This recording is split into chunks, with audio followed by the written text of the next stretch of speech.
मस्तिष्क बंजर खेत की तरह है। जब इसमें बाहर से मसाला नहीं आएगा, इसमें कुछ पैदा नहीं हो सकता। रेनॉल्ड्स। प्रिय श्रोताओं, improve your memory power classroom में आपका स्वागत है। आप यहाँ अपनी स्मरण शक्ति विकसित करने के उद्देश्य से आए हैं। मैं आपको विश्वास दिलाता हूँ कि अगर आप मेरे द्वारा बताई गई तकनीकों पर बिना नागा किए अमल करेंगे तो आपकी स्मरण शक्ति दोगुनी तिगुनी नहीं बल्कि चौगुनी विकसित हो जाएगी। दोस्तों, आपको ये जानकर बेहद हैरानी हो रही होगी कि मात्र एक किताब पढ़ने से आपकी स्मरण शक्ति चौगुनी कैसे हो सकती है, जबकि आपने कई दिग्गज लेखकों की स्मरण शक्ति बढ़ाने वाली महंगी पुस्तकें न केवल पढ़ी हैं बल्कि उन्हें दिन रात रट्टा लगाकर कंठस्थ भी किया हुआ है। फिर भी आप अपनी मेमोरी अपने मन माफिक विकसित ना कर सके। तो प्यारे श्रोताओं, सच बात तो ये है कि कुछ पुस्तकें बाहर से देखने के लिए होती हैं और कुछ पुस्तकें अंदर से झांकने के लिए, कुछ पढ़ने के लिए और कुछ समझने के लिए, कुछ पढ़ने के लिए और कुछ समझने के लिए। ये पुस्तक जो आप इस समय सुन रहे हैं, ये न केवल सुनकर पढ़कर समझने के लिए है बल्कि समझकर प्रयोग करने के लिए भी है। परंतु आप इस पुस्तक में दी गई विशेष मनोवैज्ञानिक विधियों का प्रयोग और सदुपयोग तभी कर पाएंगे जब आप इसमें दिए गए अभ्यासों पर अच्छी तरह से अभ्यास करेंगे। दोस्तों, आज हम मस्तिष्क के बारे में चर्चा करेंगे क्योंकि हमारी स्मरण शक्ति को विकसित करने का कार्य मस्तिष्क ही करता है। वास्तव में हमारा मस्तिष्क प्रकृति की अनमोल देन है। ये मनुष्य की शक्तियों का भंडार है। ये अद्भुत शक्ति आपको तभी मिल सकती है जब आप इसका उपयोग करना सीख लेंगे। इसका इस्तेमाल कर मस्तिष्क बहुत ही कोमल अंग है। ये 8 हड्डियों से बने एक कोष्ठ यानी खोपड़ी में सुरक्षित रहता है। इसकी बनावट अखरोट से मिलती जुलती है तथा इसका रंग भूरा होता है। इसके आगे पीछे की लंबाई लगभग 6 इंच तथा दाएं बाएं की चौड़ाई लगभग 5 इंच होती है। पुरुष के मस्तिष्क का भार जहां लगभग 50 से 60 औंस होता है, वहीं स्त्री के मस्तिष्क का भार लगभग 45 से 50 औंस होता है। संसार के सभी प्राणियों में मनुष्य का मस्तिष्क सबसे विकसित माना गया है। इसमें लगभग 1000 खरब स्नायु कोशिकाएं होती हैं, जिन्हें न्यूरॉन कहा जाता है। हमारा मस्तिष्क 2 भागों में बटा हुआ है। इन दोनों भागों को दायां व बायां गोलार्ध कहा जाता है। ये दोनों गोलार्ध तंतुओं के माध्यम से आपस में जुड़े रहते हैं। हमारे शरीर से संबंधित सभी क्रियाओं का विभाजन मस्तिष्क द्वारा ही किया जाता है।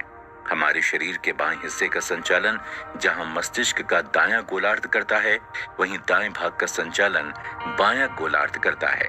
मस्तिष्क का बायां भाग जहां बोलने, तार्किक विश्लेषण, गणना करने, सोचने का काम करता है, वहीं दाहिना भाग कल्पना, संगीत, शारीरिक अभिव्यक्तियों, दुनिया को जानने, ज्यामिति, गणित और अन्य जटिल गणनाओं का काम करता है। दोनों भाग अलग अलग होने के बावजूद भी कोर्पस कैलोमस द्वारा आपस में मिलकर मनुष्य की हर गतिविधि का संचालन करते हैं। मस्तिष्क के बारे में मैं आपको एक खास बात और बता दूं। असल में दुनिया की 80% आबादी का बायां मस्तिष्क सक्रिय है। इसकी वजह से दुनिया के ज्यादातर लोग अपने काम दाएं हाथ से करते हैं। दाएं हाथ से काम करने की वजह से बायां मस्तिष्क सक्रिय रहता है। यही वजह है कि दुनिया के अधिकतर लोग एक ही तरह से सोचते और काम करते हैं। दाएं को एक्टिव करें। मस्तिष्क का बायां हिस्सा जहां आदेश देता है, शरीर को नियंत्रित करता है और काम में निपुणता देता है, वहीं मस्तिष्क का दायां हिस्सा हमें आजादी, जोखिम और परेशानी उठाने को उकसाता है। यदि आप सफलता की ओर बढ़ना चाहते हैं तो आप दाहिने मस्तिष्क को ज्यादा से ज्यादा सक्रिय करें। चेतन और अवचेतन मस्तिष्क। हमारे शरीर में होने वाली सारी क्रियाओं का नियंत्रण चेतन और अवचेतन मस्तिष्क द्वारा ही किया जाता है। दोनों को हम कुछ निम्नलिखित बातों से समझ सकते हैं। हमारे दिल की धड़कन कौन नियंत्रित कर रहा है? शरीर का ताप कौन नियंत्रित कर रहा है? शरीर की श्वास गति को कौन नियंत्रित कर रहा है? आंखों की पलकों को कौन झपका रहा है? ये सब क्रियाएं अवचेतन मस्तिष्क द्वारा की जाती हैं। इसके अलावा चाय पीना, पढ़ना, लिखना तथा अन्य शारीरिक कार्य चेतन मस्तिष्क करता है। यहाँ आप ये जान लीजिए कि चेतन व अवचेतन 2 मस्तिष्क नहीं है। ये एक ही मस्तिष्क में होने वाली दो गतिविधियां हैं। आप जो भी बातें अवचेतन मन में छोड़ते हैं वो उसे उसी रूप में स्वीकार कर लेता है। यदि झूठी बातों को हमारा चेतन मन सच मान लेता है तो वो उसी रूप में मान लेगा। इसलिए इस बात का आप हमेशा ध्यान रखें कि जब भी किसी बात को स्वीकार करें तो अच्छी तरह से सोच समझ कर करें, वरना ये सोच देर सवेर कभी भी आपको परेशान कर सकती है। चेतन मस्तिष्क की तुलना में अवचेतन मस्तिष्क ज्यादा शक्तिशाली होता है। अवचेतन पर हमारा नियंत्रण नहीं होता, फिर भी यह हमारे दैनिक जीवन की क्रियाओं, विचार शक्ति तथा कल्पना को प्रभावित करता है। चेतन और अवचेतन मस्तिष्क में हमेशा द्वंद्व चलता रहता है। अवचेतन मन हमेशा चेतन मन द्वारा उपजाए गए भ्रम व द्वंद्व से खुद को दूर रखते हुए लगातार कार्य करता रहता है। अवचेतन हमारी जागृत अवस्था में ही नहीं बल्कि सुप्त अवस्था में भी लगातार कार्य करता है। चेतन अच्छे बुरे के बारे में सोचकर अपने कार्य क्षेत्र से हटने या उस पर बने रहने के लिए प्रेरित करता है। आप जो जो चाहते हैं, जिसे पाने की कामना करते हैं, उसके लिए अवचेतन मस्तिष्क को आदेश दें। वो वक्त आने पर आपकी कामना अवश्य पूरी करेगा। अगर आप चाहते हैं कि आपकी स्मरण शक्ति खासी विकसित हो तो आप अपने अवचेतन को बार बार ये बात याद कराते रहें कि आपको अपनी स्मरण शक्ति चौगुनी विकसित करनी है। तो आपका अवचेतन मस्तिष्क आपकी ये मनोकामना बड़े चमत्कारिक ढंग से पूरी अवश्य करेगा। अवचेतन मन के बारे में मनोशास्त्री फ्राइड ने कहा है कि ये बर्फ के उस बड़े खंड के समान है जो समुद्र में बहता रहता है, जिसका 1/10 भाग पानी के ऊपर और 9/10 भाग पानी के नीचे रहता है। इसी प्रकार हमारी चेतना का भाग बहुत छोटा है और अवचेतन मन का भाग काफी बड़ा है। हालांकि आइसबर्ग का थोड़ा सा भाग दिखाई देता है, फिर भी वो बड़े बड़े जहाजों को चकनाचूर कर सकता है। इसी प्रकार चेतन मन में थोड़ी सी ही अवचेतन क्रिया अप्रत्यक्ष रूप से दिखाई देती है, परंतु उनमें इतनी शक्ति छुपी होती है कि वो बड़े बड़े व्यक्तित्व को नष्ट कर देती है। मस्तिष्क का व्यायाम, न्यूरोबिक्स। मस्तिष्क को हमेशा सक्रिय बनाए रखने के लिए व्यायाम की आवश्यकता होती है। मस्तिष्क को सक्रिय ना रखा जाए तो वो कमजोर और सख्त हो जाता है। इससे आपके दिमाग के सोचने समझने की शक्ति कम हो जाती है। साथ साथ आइडिया यानी विचारों का संचारण भी कम होने लगता है। तनाव और बोरियत यानी ऊब बढ़ जाती है। उम्र बढ़ने के साथ भी मस्तिष्क की क्षमताएं घटने लगती हैं। इन सब को रोकने का एक ही उपाय है, न्यूरोबिक्स। न्यूरोबिक्स को मनोवैज्ञानिक मस्तिष्क का व्यायाम कहते हैं। जब विचारों और सोच का दायरा सिमटने लगता है, नए विचार और कल्पना मस्तिष्क में नहीं उपजते, तब न्यूरोबिक्स का सहारा लेना पड़ता है ताकि मस्तिष्क के सभी अंग अच्छी तरह से काम करना शुरू कर दें।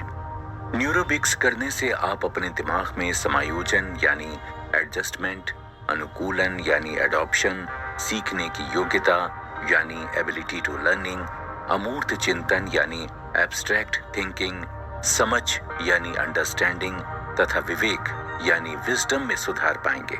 मनोवैज्ञानिकों ने न्यूरोबिक्स के लिए कई सुझाव दिए हैं जो बेहद सरल हैं।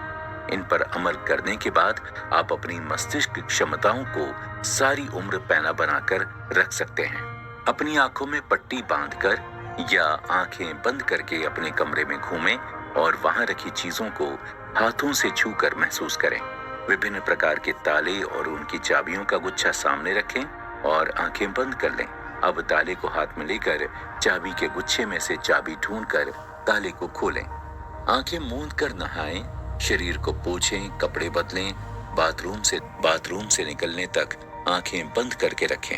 भोजन की थाली आने के पहले आंखें बंद कर लें। थाली सामने आने पर केवल सुगंध से पहचानें कि उसमें क्या क्या रखा है। इसके बाद हाथ लगाकर पहचानें। कैरम, टेनिस, लूडो, शतरंज, टेबल टेनिस, बैडमिंटन, ताश आदि के खेल उल्टे हाथ से खेलें। अपने साथी को भी ऐसा करने के लिए कहें। उल्टे हाथ से लिखने की कोशिश करें, चित्र बनाएं, उल्टे हाथ से चम्मच से खाना खाएं और उल्टे हाथ से लेन देन के काम करें। उल्टे हाथ से बाल संवारें, स्कूटर या मोटरसाइकिल पर दूसरी तरफ से बैठें। ब्रश करने, शेव करने, सब्जी काटने, मोबाइल फोन पर नंबर डायल करते समय उल्टे हाथ का प्रयोग करें। TV, music system, air conditioner, remote control चलाने के लिए उल्टे हाथ का ही इस्तेमाल करें। पहेलियां हल करें, शब्द पहेलियां भरें, अंताक्षरी खेलें, किसी भी प्रतियोगिता में हिस्सा लें, जनरल नॉलेज के सवाल जवाब में हिस्सा लें, वाद विवाद प्रतियोगिता में भाग लें। घर परिवार के लोगों के साथ इशारे में बातचीत करें।